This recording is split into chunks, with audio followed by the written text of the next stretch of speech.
Tell you what, guys, it's a beautiful morning today. Look at this screen. We've got Play Fantasy available and ready to go, and we are in very, very exciting times.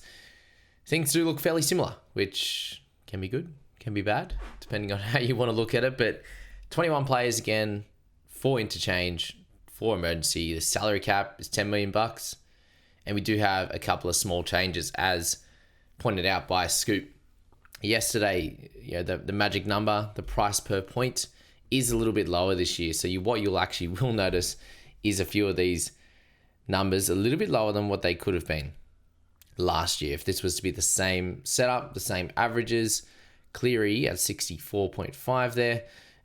He's actually got a little bit of a bump, surprisingly enough. But Isaiah Yeo at 64.8 at an 865. He'd be up closer to the 900k mark. Cleary's actually been given a bump from his price at his average is 64.5, whereas he would have been about an 860. So he's up 20k just due to the injuries, which is slightly annoying. I suppose, 64.5 wasn't a high enough average for him and for us. So especially with him going to be very, very popular at 880, would have been nice to have that little 20k discount there. But we will go through all of those prices from top to bottom there, and just point out some of the relevant guys that we have been mentioning across the last few weeks there. And a big thanks to everyone who has been here in the pre-season before the game has opened. We usually do wait until the game has opened, but as you can see there in the top right, it's 37 days until the first Vegas game, which is going to be super exciting on the 2nd of March there. And if any of you guys are going over, let me know in the comments. And as well as that, if you have already made changes to your team, you've made it, you've set it, and then you've gone back and tinkered with it, let me know in the comments if that's one of you guys as well. What a time to be alive, that's for sure. But we did mention that there are, there's the one rule change there, which surprisingly enough, we'll see if it's changed or not. But right now on here, it still says notice board is things from last year. But if you do go into classic guidelines there, it will go through 2025 stuff for us. But the only funny thing there is in the section where it tells you all of the dates, it's got last year's origin numbers. So don't look at that one. Around 13, 14, 16, 17, 19, 20 were major and minor last year. This year, that isn't so. It's 12, 13, 15, 16, 18, 19. So when you see that here, they'll change that sometime today, I imagine. But yeah, that was just a small mistake that they've got on there. And I think a lot of people have told them already, so that's fine. But the big difference is, guys, if you haven't seen my last video, was that in the minor buys this year as well, it's the 13 on-field scorers. So major buy, 13 like last year. Minor buy, 13 like last year. Well, the same setup. It was 17 last year, obviously. So that's going to change a lot in terms of the strategy, which I'm going to get a few of the guys on later today, or we'll post it up tomorrow or the next day, with our strategies and thoughts as a collective on the new rule and how that's going to change things you do at the beginning of the season, coming in towards the origin period and through that period, and then, maybe how many trades you might have in the back end of the year. So we're all taking that little bit of time to study it and get that right in terms of the strategies, and we'll have plenty of deep dive stuff in the private group, guys, if you are interested in that. All the information is in that description, which is there's plenty going on this year. There's prizes, there's all the help. I think everyone in the private group's made about 1,000 teams already, so they know what's going on. That everyone knows the prices, everyone knows where the buys are. You just ask one question and the answer's there as well. So you don't have to wait for someone on a Facebook group. It's all there as well. So jump in and check that out, and do hit subscribe and that notification bell. All right, so that's the big change this year, and as well as that small amount of buying power. So I did go through personally and make a little bit of just a mock team last night in 5 minutes, just to get a general idea of where things are at. And what I am seeing as a change from previous years is early on, the amount of decent cheapies from 250k or 230 in Rob Toyer's, with Rob Toyer there, all the way to sort of that 350, 400 number.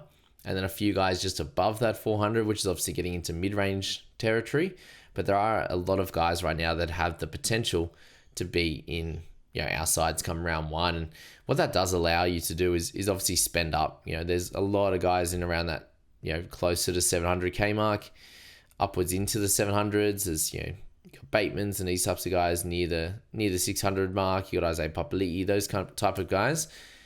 Teague Wilton there, I've mentioned at 598. There's Bateman at 595. So a lot of different guys from there upwards that you should be able to end up in your side and hopefully not pick an overload of mid-rangers. So you're obviously still likely to pick a few, but you don't want to overload that position, and that's where the cheapies can help. So at this stage, that's how it looks. And there's obviously a bunch of guys that are fairly expensive that you may want on your side as well. And the big difference to last year is that we don't have Cleary and Hines at both $1 million. So with, saving 120k if you were to start with Cleary and saving 175k if you were to start with Hines. And if it was both, it's upwards of, tick under 300k there that, is saved in your kitty to spend on other guys, but just will show the really decent difference compared to last year. A lot of people started with Payne Haas last year, and he was that little bit more expensive. So, near that 850 mark. So he's a tick under that at 825 as well, which is still expensive, but not too bad. Isaiah Yeo is more expensive than last year by a decent margin, but that's where that extra savings can help you pick up a couple of these types of guys there. So you do have the 6 guys there over 800k and above, with Latrell Mitchell sneaking in at 800k with his 59.7 average, which was terrific last year. And Hughesy there at 60.4 with the buy round 2 makes it a little bit hard for someone that expensive. But Nico at 825 will be very, very interesting to see who jumps on him. And Isaiah Yeo 865 with Cleary at 880. Fafita with the buy round 1 and some issues with his body with injury. Probably, says that we can leave him out for now. Adam Fanua-Blake coming over to the Sharks will be a fun one. I wonder if people will start with him. Hopgood, assist 743k there. He didn't get a bump in price, which is good. Which is surprising that that he didn't get the bump in price, but someone like Cleary did, unfortunately. But a 55.7. He played 11 games, I believe, with that injury in the end. So he's someone that has got to a 60 mark before. But Teddy, it's really weird to see 55 average at 737. That's usually about a 52 or 53. So it's just nice to see some of these guys near 700k for players you'd expect to be a little bit more than that for sure. So Teddy will be fun again at one point this year. Farnworth, our most expensive centre, at 734. And then you've got Edmonds and Ponga at 730 along with Harry Grant. So a pretty fun number, to be fair. Angus Crichton, one of our better edge players at 54.5, who potentially has a little bit of a bump in his scoring average to come. You got DCE at 725, just feels like he'll plot around that point. Tarpanay, really solid mid to have. Like, it's wild that he's just a tick over 700. Burton as well, I'm high on this year at 709k. And then you get to under 700k. It's Turbo, McInnes, Katoa, Walsh, and Moses all at 700k. And Tino, before we get down to a few of the other superstars in our game. But Moses and Tino have both got a bit of a bump in price there, with Mitch Moses at a 48.9 average last year. And also Reece Walsh gets that bump as well. So, along with Tino. So Walshy is 2 points up in value-wise based on what he scored last year, which is a little bit frustrating. Obviously had that game he got absolutely whacked. So they've given him a bump as well. Some of them is annoying, I suppose, that they do get that bump if you are interested in them. But, that does mean they have to average the 52. Moses has got, 3.3 points, 3.4 points there. It's funny how, they're all the exact same price there. It's like they've rounded them a little bit, because Fogarty's at 52.8, 705k. And then Turbo's 0.6, 0.5, Aiken 0.3 for McInnes, 0.2 for Katoa, and they're all the exact same price. So pretty funny how that one works. So if Katoa was to score, a 60 in round 1, and Trebojevic was to score a 60 in round 1, they'd probably go up 1k difference. So it's funny how the same price, but different average. But then, Moses 3.3, 3.5 points difference, which is tough. And then Tino, he's been bumped up almost 14 points. So a little bit annoying if you're looking to start with Tino, obviously with the buy in round 1. I think he'll be an option at some point, but whether it is from round 1 might not be the case. But Preston, I'm super excited about as well. 52.1 for him. So he's got a 5K discount compared to that of Eli Katoa with 52.2. So there's another interesting one at that standpoint. And if you say they're going in 5s, but they're not. 705, 709, 708. All those different prices there. So Preston, a little 5K downturn, which is nice for me if I was interested in him. I really think he's in for a big season. And then moving down the line, you've got guys like Gagai, the gun center, Dylan Lucas with the duel. Massive news for Dylan there. Terrell May, 670. What a price. What a price. And then Beau Fermor with the edge and the center duel as well. None of those two have got an upgrade on their price due to moving to centers and stuff like that. So they've just been given the duel as a nice reward for that one. So both those guys will be interesting and some potential looping for Titans guys if things go well. Connor Watson doesn't have the hooker duel right now, which is a little bit frustrating, but only played a couple of games there last year. If he is named there round 1, or it looks like he's going to be playing in the hooking position, which we know he will be, he will get that duel. So at the moment, just pop him on if you are picking him, just pop him on your bench or in your mids, and you can muck around with it later. It's not, it's not like there's only the one hooker. There's a bunch of different options there at the moment that you could pick. But going down to the Cowboys guys, you got Robson, Drinkwater, Keeney's going to be fun as well. Reed Marnie to start the year usually is pretty solid. Val Holmes moving clubs, 48.8 for him. Carrazza 48, some people might start with as well. To'o 47.5. You got Isaiah Papali'i 46 at 622. I got to stop talking in averages because that's what we've done for the last couple of weeks. Sorry about that for the podcast listeners, but Isaiah Papali'i is 622. Doesn't get any upgrade on that price, which is nice. Iro at 619, so expensive, but a solid number for someone who can be 50 plus. You got Fisher Harrison there at 600k, along with Stefano. Surprisingly enough, two guys that have moved clubs are both at you had the same average and have the same price point at 600k. So Stefano will be interesting for a lot of people as well. Teague Wilton under 600k with that 44.8 average, I think can really upgrade this year, along with John Bateman at 595. I think they'll both have improved seasons. Cartwright, do you start with him to begin the year again? He had obviously that 90 odd in round 1 or round 2 or whatever it was last year, which was very, very impressive. Can he do something similar again? And you go down to Munster, didn't get an upgrade on his price, which is nice at 589. Same with Luai, actually surprising, that both those guys average the exact same as well, with Luai and Munster at 589.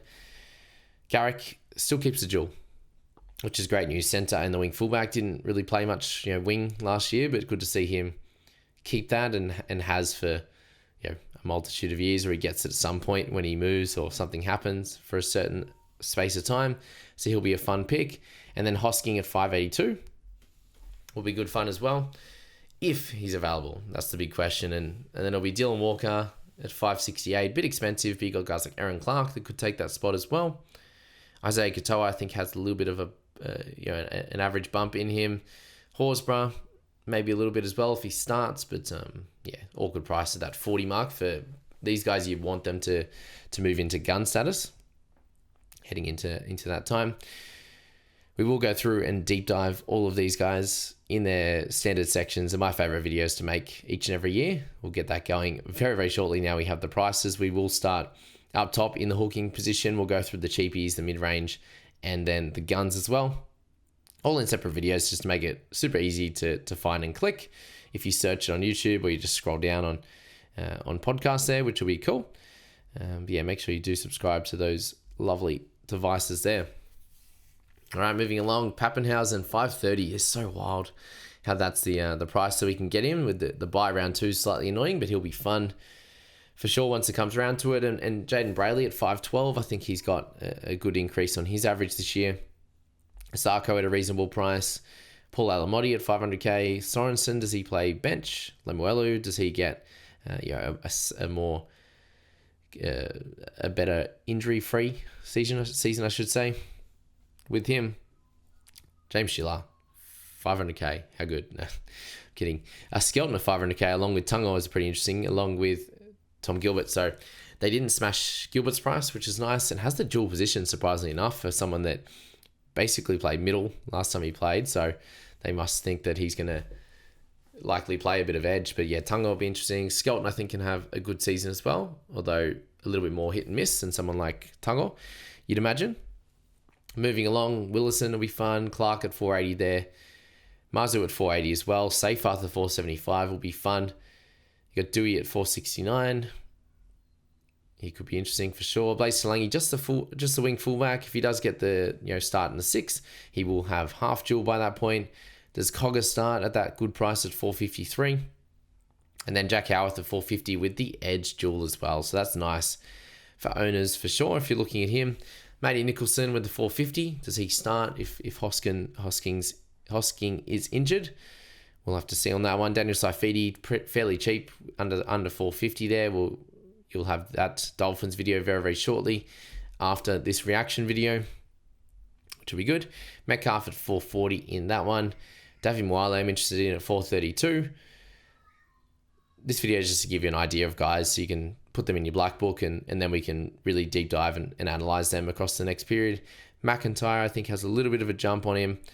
Nafahu White at 415, I think, does as well. And then sliding down the line, it's going to be a bit more few and far between as we go through this. So bear with me as we do the scroll. Given it's one of the first times I looked at it, I had a quick look before bed, and here we are this morning. Fineferiaki at 400k. He'll be a fun one as well, I think. A fun ride. Schuster, does he make the side at all? Will be the question for him. And then Brendan Hands, does he get a start? You've got Starling in here somewhere. I don't know if I missed him yet, but he'll be close. Cheekam with the Seagulls this year. If there's injuries in that edge spot, I think he'll get an opportunity there. Looks like Lockie Croker will be out to begin the season, so Simpkin could be fun at 371 for a small play, along with Jack Bird at 362. Will be fun there. Isaiah Iongi gets in at 350, so it's not the worst price at all. A little bit of a bump just because he had the one good game last year. Do we see Ethan Sanders in that starting half spot and Strange going to centres? That's the chance right now, it seems. Does Egan Butcher get on the bench for decent minutes at 350k as well? Heading down further, Blake Moser with the 337. It's a little bit more expensive than guys like Pete Mamzellis, who will be pretty well bought, you'd imagine. Isaiah Tass, if he gets the centre spot, the wing spot, will be pretty solid there. You've got Tamale from the Raiders, who's in contention for that wing spot as well. Just be aware with guys like Tass and Tamale, people are saying the wing fullback spot is a bit tough this year. They will get wing fullback dual if they are named there. So good things to see as well. If you have them on your bench, that they could get that dual, which would be nice. And then Ty Munro, 300k for him, will be pretty fun. It's a good, easy price, to be fair. And then you've got Vaimaga at 297. It's a little bit annoying for him. Probably want him at basement. And then Royce Hunt at 275. Are people going to jump on him? That's probably a big question for you. Then we go to a couple of the bottom price cheapies to finish things off here. And we do have Jackson Purdue at 250. I'm super excited about his prospects this year as a Cowboys fan. We do have Jaden Barrell. When's he going to get his opportunity? The poor fella. But Rob Toyer's down here at 230. Kai O'Donnell at 250 if he happens to get an opportunity. Jack Cole and Jesse McLean from the Panthers. Jack Cole with a 33 average last year is down at 250, which is pretty wild how that one played out. And then Jesse McLean, same deal with dual position, 29 average last year, he gets 250. So hard to work out on some of them. Jack Cole played enough games, I think, in that scenario. And then Rob Toyer to finish things off at 230. Is anyone down at that price that I think is a good chance of getting a spot at this point? So there you go, guys. That's the first initial reaction to the opening of the game. We'll get into that strategy on the 13 men in major minor buy for the 6 rounds that's going to be. So that's going to be a big one. So stay tuned for that one. And we'll be getting, we've got to finish off Tigers. Dolphins will be posted very shortly today. Tigers will be posted over the next few days. Now, I thought once we got prices, it'd be good for Scoop to go through that team, which is fairly relevant, with some prices. And then we'll go through and just knock through those strategy overall strategy videos and go through all the positions, and expect lots of videos and podcasts over the next 37 days. Now that we've had to wait a little bit longer, I can now pump out plenty of stuff, Supercoach and fantasy. Get around it, get excited, guys, and thanks so much for considering the private group. And it's the best way to support me and watching these videos. You're all legends. Thanks so much. Bye.